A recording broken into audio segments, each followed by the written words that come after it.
ada statement-statement yang begitu sederhana tapi begitu menggiurkan. Fa iza faragta fansab. Apabila kamu selesai mengerjakan satu pekerjaan, fansab, segera kerja keras lagi. Ada penekanan, jangan sampai kamu kehilangan kesempatan. Isi setiap waktu dengan kerja keras, dengan karya, dengan kreasi menuju cita-cita itu. Betul apa yang kemudian dikatakan oleh Rasulullah sallallahu alaihi wasallam, khairul a'mali adawamuha wa in qalla. Amal yang paling baik ialah yang tetap, yang terus bergerak walaupun sedikit. Inilah ciri khas iman Bapak dan Saudara. Tidak pernah diam. Iman ini kekuatan, keyakinan bahwa Allah akan memberitahu kita apa yang kita tidak tahu. Keyakinan Allah, keyakinan bahwa Allah Maha Kuasa, sumber gerak, sumber tahu, sumber energi, dan Allah akan merespons setiap pengakuan kita kepadanya. Itu membuat kita kayak kepanasan, kayak mau bergerak, mau lompat, mau terbang terus. Mau diapakan keyakinan ini? Rasanya dunia ini kita juga mau angkat kayak kelereng, walaupun kemudian ternyata kita tidak mampu. Tapi ada perasaan itu bahwa saya mampu selesaikan ini. Karenanya Allah amankan dengan dari pagi-pagi ditumbuhkan setiap muslim harus ada di dalam jiwanya. Dunia ini harus kita robah menjadi dunia yang Qur'ani Bapak dan Saudara. Ini tugas yang tidak bisa ditawar-tawar. Ini kewajiban yang tidak bisa dielakkan sebagai konsekuensi logis daripada keyakinan kepada Allah Subhanahu wa taala. Kalau ada orang Islam yang tidak punya cita-cita, yang tidak mau berjuang di dalam mewujudkan kehidupan yang Quran itu, inilah Islam yang aneh. Kok bisa ada orang Islam yang bertuhan dan tahu bahwa Quran itu dari Allah, kok tidak ada usahanya untuk menegakkan Quran ini? Inilah yang salah cetak Bapak dan Saudara. Mau dikatakan ontok-ontok bukan juga, mau dikatakan onde-onde bukan juga. Inilah kue yang tidak ada model. Sebab kalau iman Anda dan kita yakin akan Allah, otomatis yakin akan Quran, bahwa ini sepenuhnya adalah wahyu dari Allah Subhanahu wa taala. Tidak ada spekulasi di sini, tidak ada coba-cobaan. Enak sekali ditanamkan kepada setiap individu. Dunia ini aja bisa diatur kalau Allah yang memberikan bimbingan. Mana mungkin otak kudisan ini Bapak dan Saudara bisa mengatur dunia yang begini banyak masalahnya. Menyebut saja nama ikan yang ada di laut tidak cukup otak Bapak dan Saudara. Menyebut namanya saja, apalagi menjumlah banyaknya dan merinci kemudian perwatakannya, perbedaan nikmatnya, perbedaan rasanya, daya tahannya, gunanya. Ini ikan, belum hewan yang ada di hutan, apalagi manusia yang macam-macam Bapak dan Saudara. Anak kita 4-5 bersaudara, berbeda-beda wataknya. Ada yang suka super mie, ada indomie, ada intermie, sama-sama mie tapi berbeda-beda rasanya. Ada yang suka telur asing, ada yang suka telur tidak asing, ada telur goreng, ada. Ini baru mana? Bayangkan sekian manusia, Gorbachev, George Bush,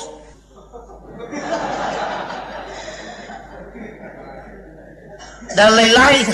Itu kan lain-lain, dia punya gaya, dia punya variasi, dia punya watak.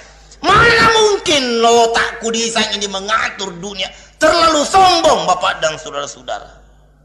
Itulah sebabnya karena Allah tahu betul si monyong ini, ulung dan ikam serta siding, itu Allah tahu betul itu. Siapa mereka itu, siapa? Diturunkanlah Quran ini untuk itu.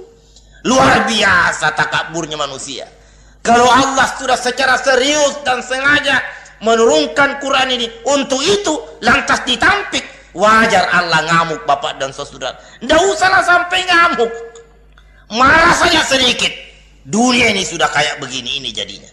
Inilah akibat daripada manusia sudah mulai melecehkan kiriman Allah yang begitu istimewa untuk kita. Nah, sebagai reaksi Bapak dan Saudara, secara wajar kita sebagai seorang muslim yang bertuhan memperlakukan dia sebagaimana mestinya, termasuk di dalamnya upaya untuk menegakkan Quran ini di dunia ini. Itu adalah kewajiban yang sangat logis. Kenapa sampai masalah ini lepas dari perhatian serius di dalam kitab-kitab fikih, kitab-kitab tasawuf, tidak di-stretching oleh Ihya Ulumuddin, tidak di-stretching oleh Al-Um, Al-Muwatta, Al-Muntakha, dan lain-lain. Kenapa? Itulah saya katakan tadi, ini semua disusun barangkali pada saat umat Islam tidak menghadapi problem seperti ini, tidak menghadapi problem politik seperti sekarang ini, tidak menghadapi problem ekonomi seperti sekarang ini, tidak menghadapi problem budaya. Andai kata beliau-beliau hidup lagi dan disuruh ngaral lagi, saya yakin masalah ini akan menjadi bab pertama Bapak dan Saudara. Tapi daripada menunggu dia hidup kembali, yang tidak akan mungkin lagi terjadi, dan daripada kita menyerah pasrah kepada kenyataan, apa salahnya dari sekarang kita mencoba mengulang proses keislaman kita. Berangkat dari mana Nabi dan sahabatnya berangkat. Kita coba mantapkan keyakinan akan kekuasaan Allah yang membentuk kepribadian kita, membentuk perwatakan kita, kemudian memasak menjadi cita-cita mutlak yang tidak bisa dielakkan, yang tidak bisa dihindari, tidak bisa ditawar-tawar. Kita harus mewujudkan kehidupan di dunia ini yang Qur'ani Bapak dan saudara-saudara. Insya Allah dengan dua hal ini kita akan melakukan juga dua hal. Yang pertama, wa innalaka la ajran ghaira mamnun, bahwa dengan modal ini dan cita-cita itu ada jaminan kita akan mendapatkan ganjaran yang tidak putus. Asal betul-betul kita faiza farakta fansab, jangan berhenti bekerja. Selama kegiatan kita, kerja kita, aktivitas kita, bagaimanapun kecilnya, selama menuju cita-cita, tegaknya kehidupan yang Qur'ani, besar nilainya di sisi Allah Subhanahu wa Ta'ala. Hasilnya akan fantastis, di luar perkiraan Bapak dan saudara. Sebab dengan modal yakin akan Allah dan cita-cita menegakkan Quran, ada kekuatan X, ada kekuatan ekstra, ada kekuatan fantastis di luar jangkauan otak manusia, suprarasio. Di sini akan kita nikmati, akan kita rasakan. Allah tidak mungkin diam dengan kegiatan orang beriman menuju tegaknya Al-Quran ini. Sebenarnya sederhana yang dikerjakan oleh Rasulullah Sallallahu Alaihi Wasallam. Urut-urutan materi perintah teknis yang kemudian turun sesudah Al-Fatihah hanya menyantuni anak yatim, mengajar orang yang bodoh, menyeratakan kenikmatan Quran ini, kemudian diteruskan dengan hijrah. Tiba-tiba Roma dan Persia roboh dan runtuh berantakan dan berkeruan.